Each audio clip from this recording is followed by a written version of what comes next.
First is you need to compare apple with apple.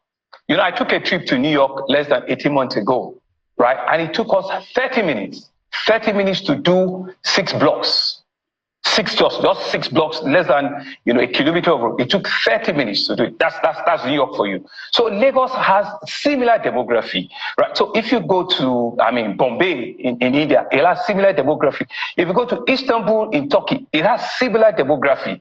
So the number of buses and vehicles you see also on the road is a measure of also, you know, the economic value of the citizens. But what is government meant to do? Government is meant to intervene in what you call mass urban transportation system. And for us in Lagos, we're playing in all of the strata. You know, we've developed a robust integrated urban mass transportation system in rail, in BRT buses, on the waterways that has about 23 to 25% of our total land mass, you know, in taxis, in last mile buses, and in all possible public transportation that people need to move on, right? You talked about the rail. You know, essentially, if you look at both the red line and the blue line, they're very strategic, you know, in identifying where the corridors are, where the population is.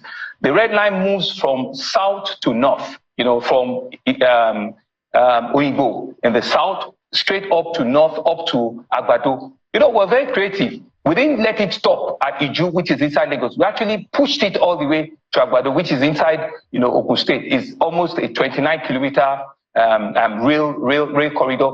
The blue line, for example, is on the western part of Lagos, moving from Marina, going all the way westernward towards, you know, Okokomaiko. You know, right now is at mile 2, and the phase 2 to get it to Okokomaiko is also. So that's western part of it. The eastern part of Lagos is the green line, which just started the MOU, which now move you from Lekki or Victoria Island, move towards the Epe axis. You know, so you can see that in terms of a strategic composition, you know, we're thinking of the western part, we're thinking of the eastern part, we're thinking of the north-south part. That's where the population is, right? So that's what the rail does.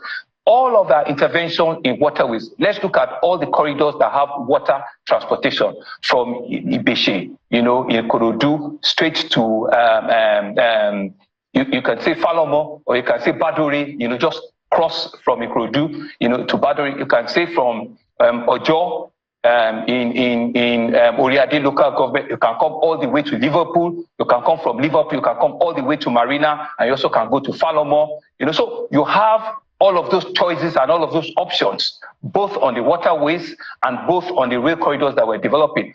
On the one that you talked about, which is the one that we all see every day, is just the road transportation. On the road transportation, because people still don't understand that there are options for them. That's where you see the pressure on the 3 bridges that connects the mainland to the island. The Third Mainland Bridge, the Kada Bridge, and of course the Eco Bridge. You know, so you see a lot of pressure on them. Part of the things that we're trying to do is where are they coming from?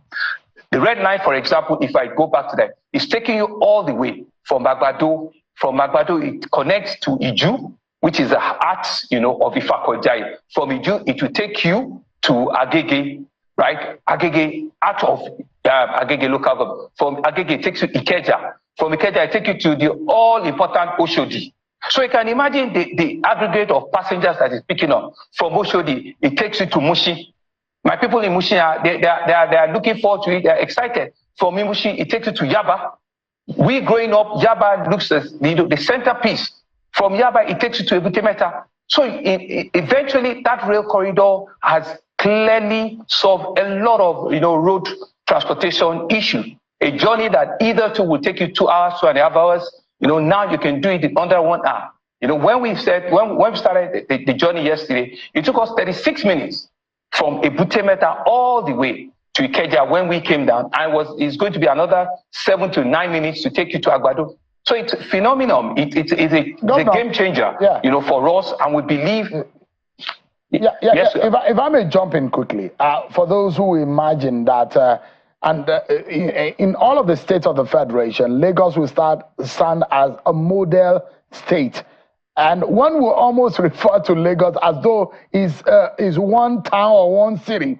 Because every of the communities in Lagos are now intertwined, and you see people moving from one place to the other, albeit with some of the difficulties. But if you look at some of the cities that you mentioned, in New York, for example, in the heart of London, the tubes and all the other kind of transportation are being used effectively. There are those who will say, yes, some of these rail transportation are probably looking elitist. And those who are in the lowest of the society need to be able to be captured into it. So I want to know tonight, Governor, how are you able to capture the people in the lower cadre of the society such that that infrastructure is not only for the middle class and the upper class of the strata? And imagine, Governor, with the kind of water that Lagos has, water transportation is still far from the effectiveness that you will see. In London, New York that you mentioned, there are deterrents for people to bring their vehicle to mainstream, to the main town, to the center of town. And these are policies to help the rail transportation work better. What are you thinking? What figures do you have in terms of the effectiveness of these transportation alternatives? Well, thank you very much, Seun. And I think it's about time you leave Abuja and come to Lagos, and let's go on this famous ride. And you'll be able to see it. You know, I mentioned from Agbado. I didn't mention Victoria Land. I didn't mention Lekki. I didn't mention Ikorodu. Agbado. That's where my people are. Agbado, Iju. That's where, you know, the vulnerable set of this population, that's where they are. That's where they reside. Agege, that's them. Mushi, that's where they live. Oshodi, that's really where. Is so the cost, is the price of the cost of the transportation, Governor? What is the cost? Okay, so with the current economic realities, So it's a differential pricing. It's not one price, fixed price. You know, that you need. If you take off from Ebute, for example, by the time you've done 3-4 stops, I think the total price is about 800 to 850 naira. But if you take the whole journey to the end to Agbado, it's 1,500. But so if you measure that, you know, and you take a train in UK that you mentioned, right, and you do 6 stops, you know, you realize that the cheapest you could get is £6. £6 today, you know, given the exchange rate, is what? You know, almost 10,000 naira. Don't let's even do the conversion. It will be way out of here. So let's keep quiet. Because £1 today, if you put it, is about $1. Sorry, 1,500 is about $1.